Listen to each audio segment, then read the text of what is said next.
Yeah, I may share it with my colleague here on my left if I have some time, but just maybe to make a few brief points. I think the bill itself obviously gives more power to the Gardaí and to prosecutors when it comes to bail, and actually allows for more grounds for a court to refuse bail, and obviously attaches extra conditions to a grant of bail, including, as deputies have alluded to, curfews and electronic tagging. And I suppose the first point I'd make is that if Ireland is to move to a position where we have less people in prison, which is one that I support and I know many deputies in the House do, well then creating new reasons for courts to refuse bail and giving more power to the Gardaí in regard to bail, including allowing Gardaí to arrest someone on bail without a warrant because that Garda believes the person is about to break any of his or her bail conditions, won't get us to a point where we stop locking people up, and won't get us to a point where we deal effectively with offending behaviour. Now, it's the second bail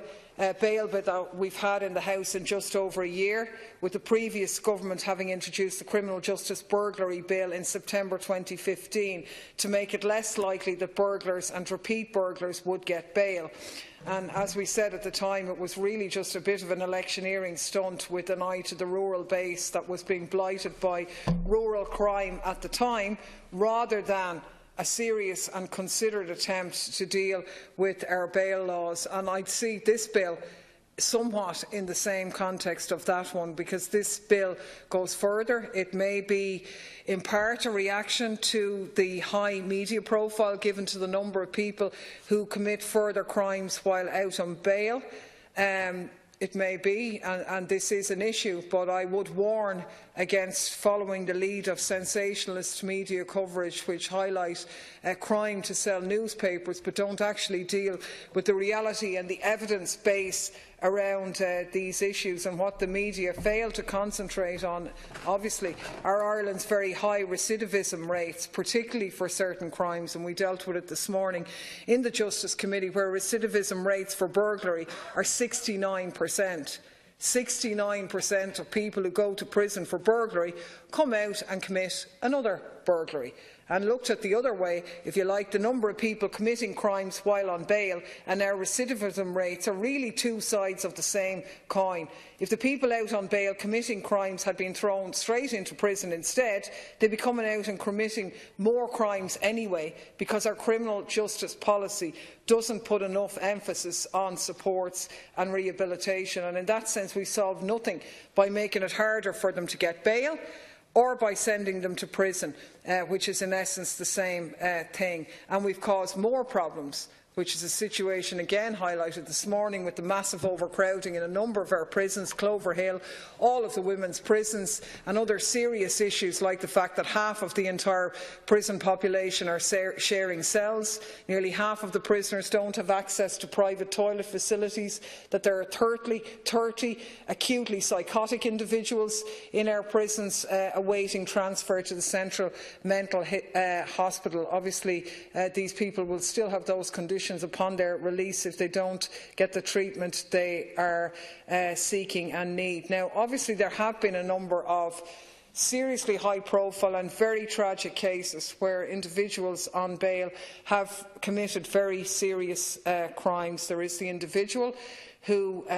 for example, killed Shane O'Farrell, who was out on bail, the Lithuanian whose name I could not even pronounce. Obviously the case of Jerry McGrath, who murdered Sylvia Roach-Kelly while on bail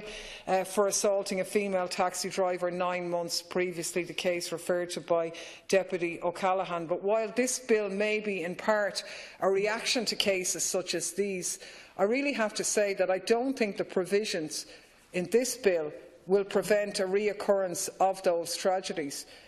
both because it's not clear that the provisions in this bill would have applied in either of those cases in relation to Shane O'Farrell or Sylvia Roach-Kelly, because the key thing was the withholding of information from the court by Gardaí coupled with Garda incompetence and negligence. That was the real reason. It wasn't a problem in our bail laws that was the problem. It was that the judge wasn't given accurate information by the Gardaí. Our existing bail laws could have dealt with that problem, and this bill, unfortunately, doesn't address that. Obviously, Deputy Callaghan dealt with the issue of Sylvia Roach Kelly, but it is well known it was Garda error, incompetence and negligence that was responsible there. Now, Section 9A does allow on Garda Síochána to make an application to the court for the person against whom an offence is alleged to have been committed to present evidence as to the likelihood that the accused might try to intimidate them or their family or any witnesses, and to inform the court as to the nature and seriousness of any danger to any person that may be presented by the release of the accused person on bail. Now, I do think that allowing alleged victims of crime to tell the court about the danger an accused person might present to them or to the public is perhaps a step forward and something that we need to look at. I'm keen that that will be explored more than simply relying on the Gardaí to give that evidence, but the power to permit a member of the public to do this is still resting with the Gardaí, as it's they who have to make the application to the court. So I'm not sure that that issue is entirely addressed by the bill as it stands. I think similarly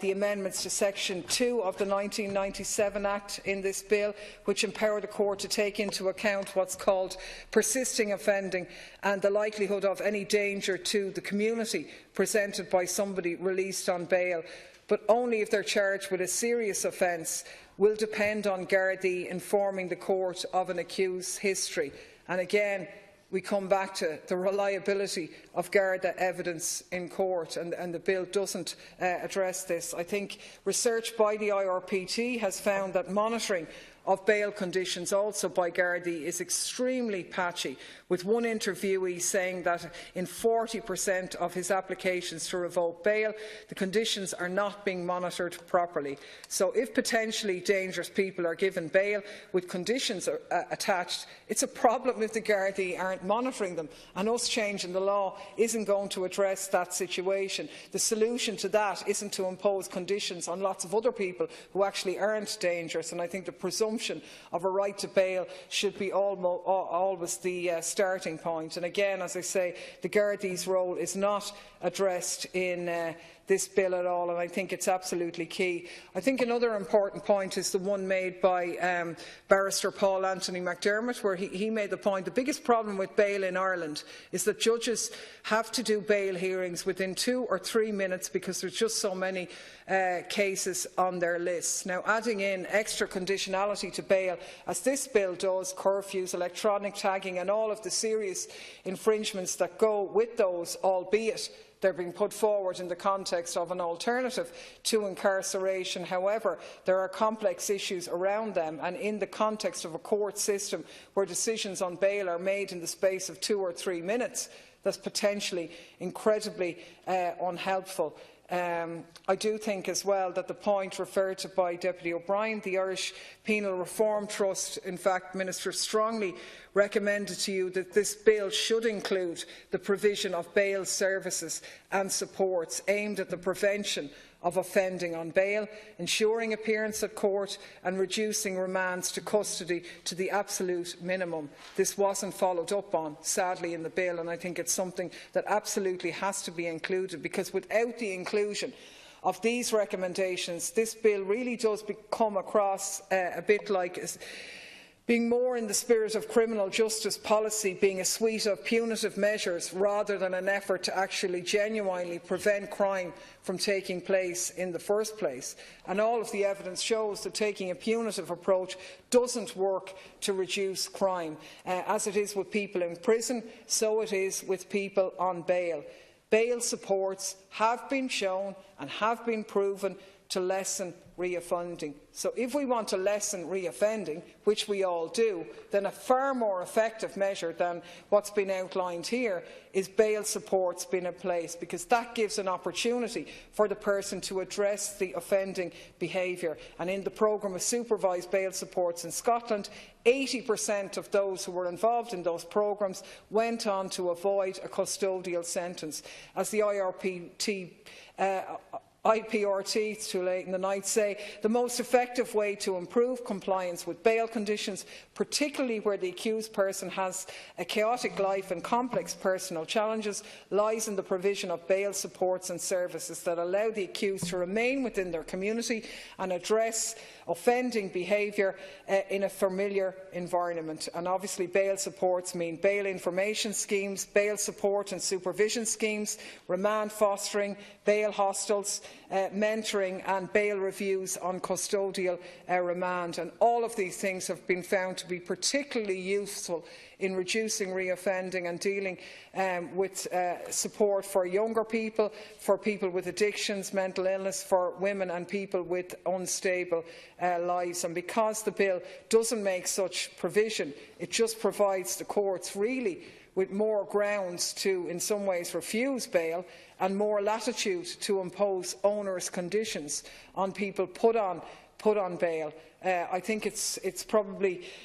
worth pointing out that the evidence does show that judges have a tendency to adopt a pro forma approach to conditions, imposing a long list of the same ones on everyone they release on bail, regardless of the person's circumstances, their crime and the likelihood of offending. Now, in light of this new and onerous conditions in this bill, like the controversial issues of tags and curfews, it's likely that these measures are actually going to be imposed on the majority of people released on bail, regardless of whether they are necessary or proportionate. And the evidence for that statement really is the review of 91 cases in 2015, which found that in every single case the same list of bail conditions was imposed, despite the fact that the offences involved were everything from very minor matters involving first-time offenders to charges of murder,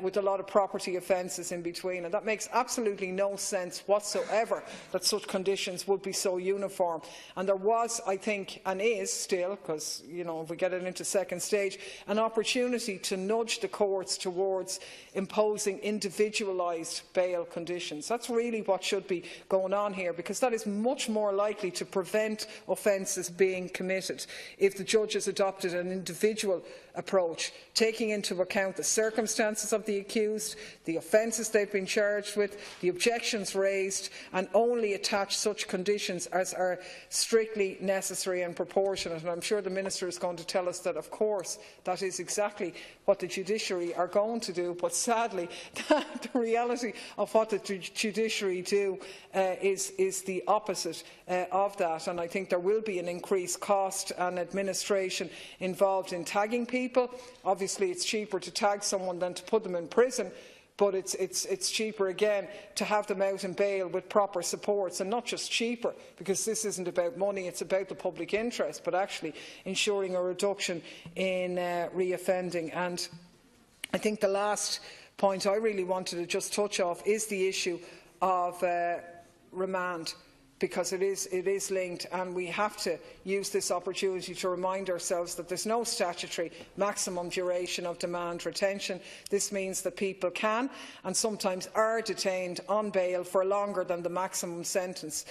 with remand being used really in lieu of short sentences, and this is absolutely and utterly unacceptable. About 15% of all prisoners in Ireland are there on remand. They haven't been convicted of a crime. They're there because they haven't been granted bail, and we do need to address this, and we do need to reduce this number. On average, anything upwards of 520 remand prisoners are being held at a cost of €100,000 per day simply to house these people in our prisons. So clearly trying to reduce the number of people on remand is what we should be aiming for, but I think in part that's done by speeding up and unlocking some of the logjam in our court system so people don't have to wait so long. It's not about necessarily making the conditions harder to get bail. And I think obviously the broader issues of why people end up before the courts as well need to be addressed. So I think there are a lot of issues that need to be teased out in this bill. We probably won't oppose it going